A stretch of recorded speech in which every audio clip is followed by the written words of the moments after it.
Partial differentiation equation का। इसमें लिखा है solve q equal 3p square by Charpit method. Charpit method का क्वेश्चन आपका पेपर में डेफिनेट आता है, मोस्ट इंपोर्टेंट क्वेश्चन है।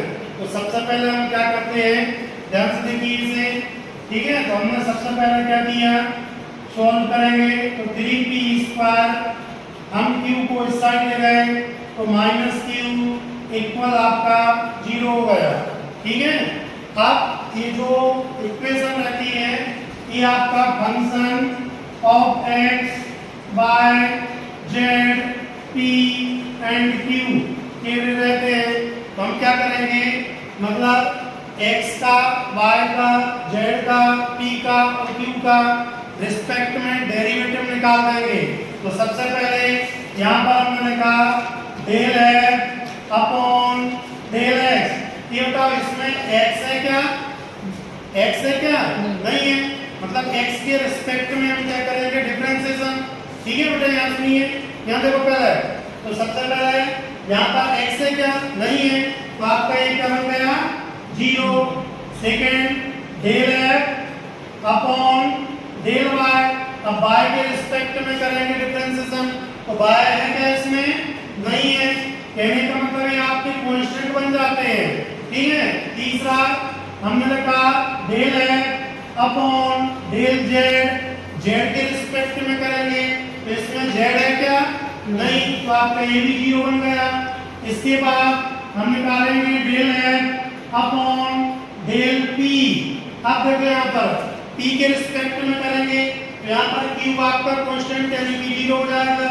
p स्क्वायर का क्या होता है 2p, p स्क्वायर का क्या होता है 2p, मतलब इसका मल्टीप्लाई हो जाएगा। तो डायरेक्ट लिख दिया हमने 6p, और इसके बाद लास्ट है आपका del f upon del q।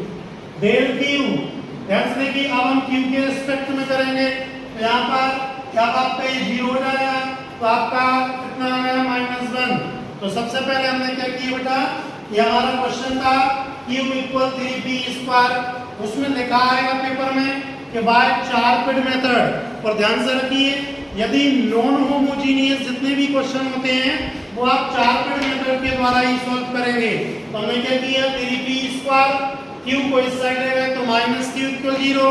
अब हमने ये function of x by z p और q हम क्या करेंगे, x के रिस्पेक्ट में, y के रिस्पेक्ट में, z के रिस्पेक्ट में, p के रिस्पेक्ट में और q के रिस्पेक्ट में इनके डेरिवेटिव निकाल देंगे।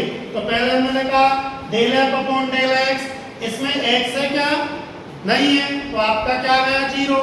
अब ऐसे हमने del f upon del y के रिस्पेक्ट में डिफरेंशिएशन करेंगे तो y भी नहीं है, तो आपका 0। अब हम del f upon del z, ठीक है, इसमें z भी नहीं है, तो आपका 0। अब हम निकालते हैं del f upon del p, तो आपका q का हो जाएगा 0। इसका डिफरेंशिएशन तो आता ही होगा आप लोगों को, तो इसका इसमें किए तो आपका 6p, और लास्ट में del f upon del q यानी कि -1, ठीक है, कोई प्रॉब्लम, इतना आ गया। अब हम चारपेड की ऑक्सिलरी इक्वेशन, ये आपका फॉर्मूला है जो कि मैंने यहाँ पर लिख दिया है, ध्यान से देखिए, ये लिखा है dx के अपॉन में minus del f upon del p, y के अपॉन में minus del f upon del q, z के अपॉन में इसमें p का मल्टीप्लाई किया, इसमें q का किया और दोनों को ऐड कर दिया, ठीक है। ये आपकी ऑक्सिलरी इक्वेशन है चारपेड मेथड में, या फिर आप फॉर्मूला करो, मतलब आप लोगों को ये याद होना चाहिए, चाहे तो आप रट लीजिए या फिर बनाना सीख लीजिए। अब हम इसमें वैल्यू पुट कर रहे हैं, ठीक है।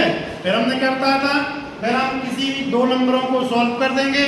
ध्यान से देखिए, तो हमने सबसे पहले लिखा dx अपॉन में, यहाँ देखिए minus del f upon del p, del f upon del p की वैल्यू कितनी है 6p, तो हमने लिख दिया माइनस में 6p इक्वल dy अपॉन में, अब लिखा है del f upon del q, del f upon del q की वैल्यू कितनी है -1, तो आपका ये प्लस का 1 हो जाएगा।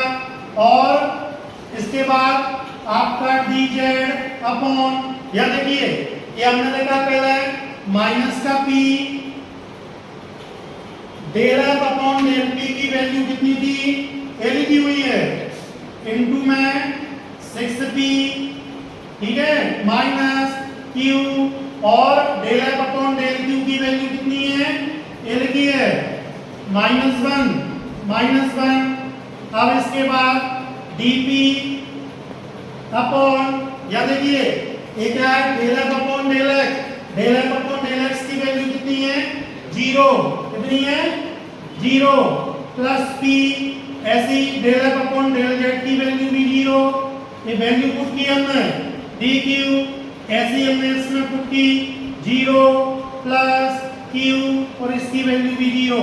इसे हम थोड़ा सा सॉल्व कर देंगे, dx अपॉन माइनस में 6p आपका dy अपॉन में 1 और dz, इसे सॉल्व किए इससे इसमें मल्टीप्लाई तो 6p square minus minus plus का हो गया q। ध्यान से देखिए ये dp ये आपका पूरा पार्ट मतलब 0 हो रहा है और आपका dq ये भी आपका 0 हो गया।